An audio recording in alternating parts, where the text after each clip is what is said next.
the historian I interviewed in the UK was saying that it's complicated for the African people because we don't understand what is happening. We are giving little sugars on our mouth and like little goat. We are just it's sweet.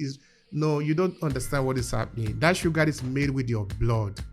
You need to take your time to reflect, to see whether you are going to desist from not eating sugar today, from suffering today, so that you can be free tomorrow, or just eating a little sugar today and you continue to suffer for eternity.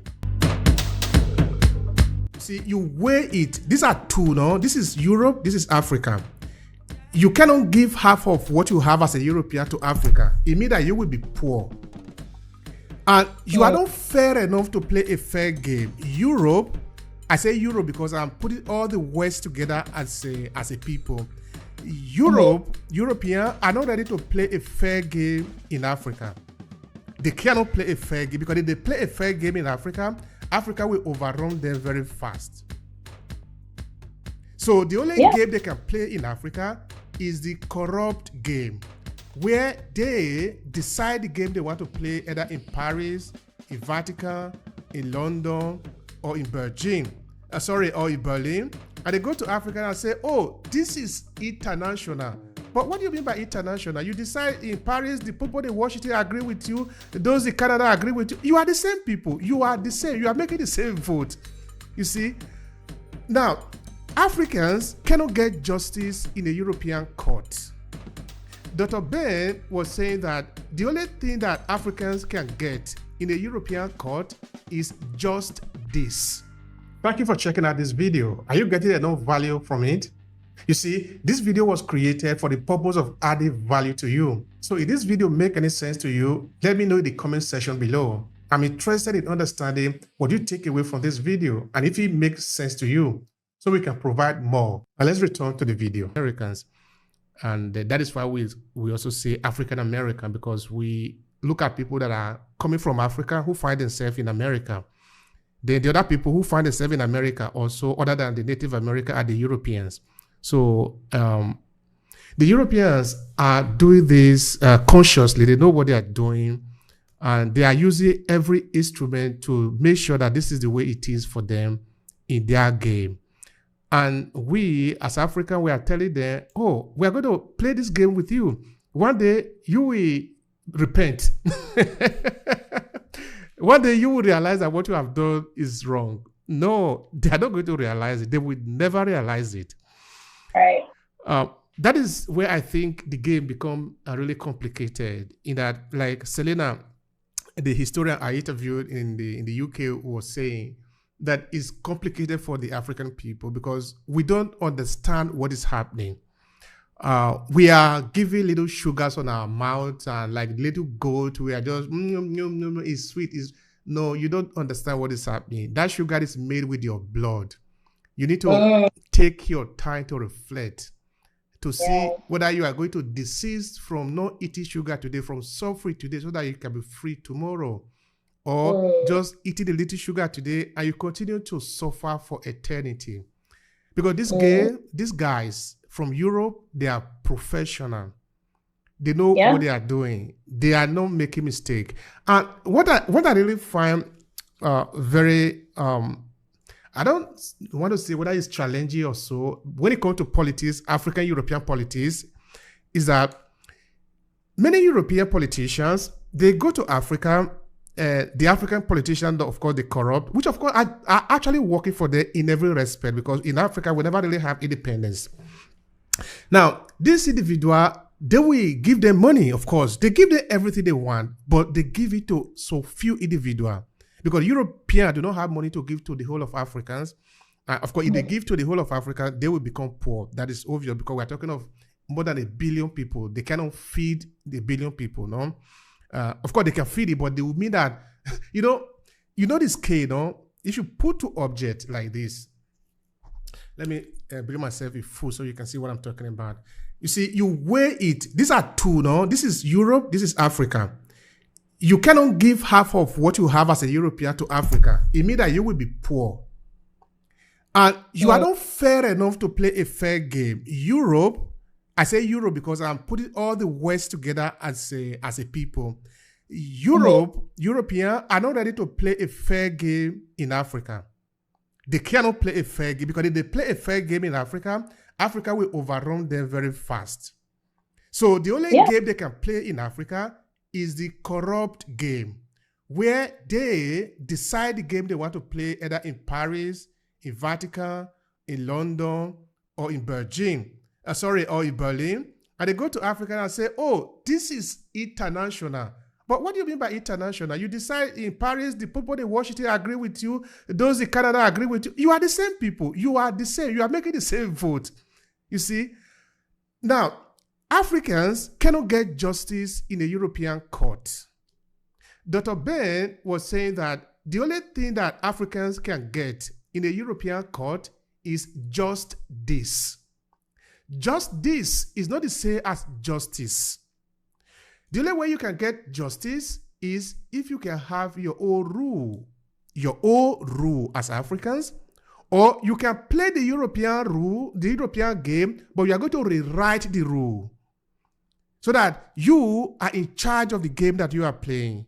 The Chinese are doing this, and of course, the Europeans look at them as evil, no? But of course, they go back and they do business with them, no? But in Africa, you don't even have any country to hold. We're all infant, little children. You were talking about the African print before. I think one professor that I know was saying something about the infantilization of the African people. In that the cloth that you are referring to, the African print, actually is printed in Europe. And that should even be surprising to people. If we call this one African clothes, how come it's made in Europe? The cloth should be made in Africa, no? In my place where I'm coming from Esan, south of Nigeria. We do have Esan print.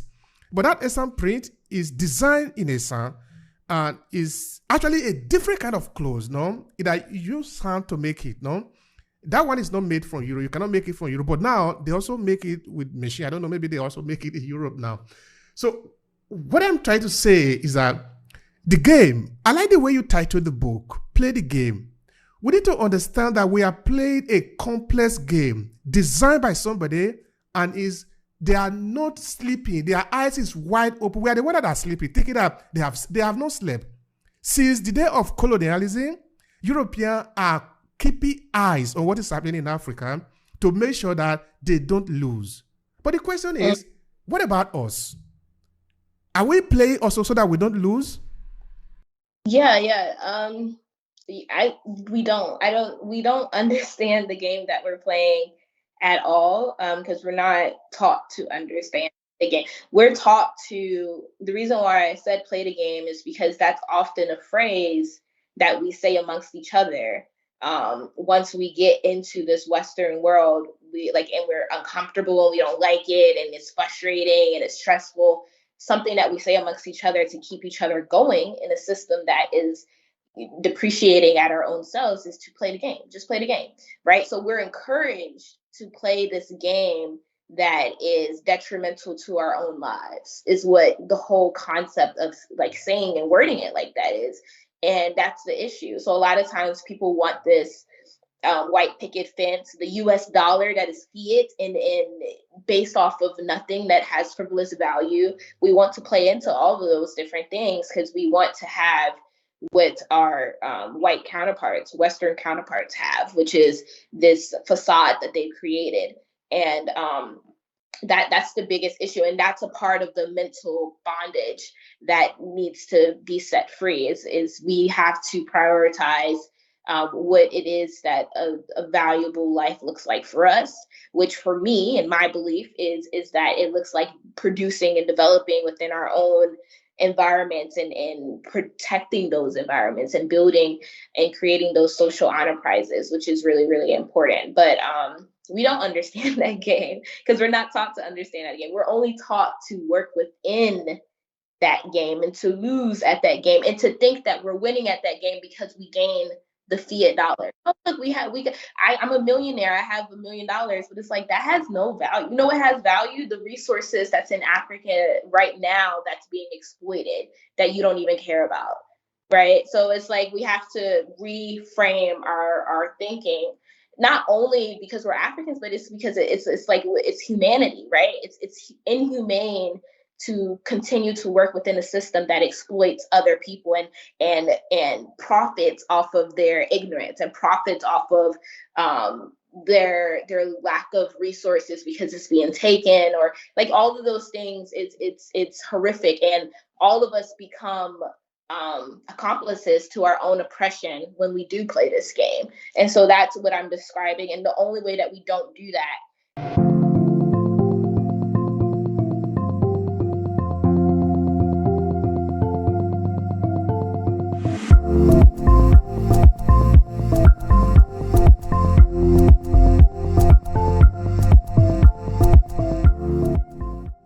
Hi, and thank you for checking out this short clip from Obehi Podcast. I'm Obehi Ewanfo, the host of the Obehi Podcast.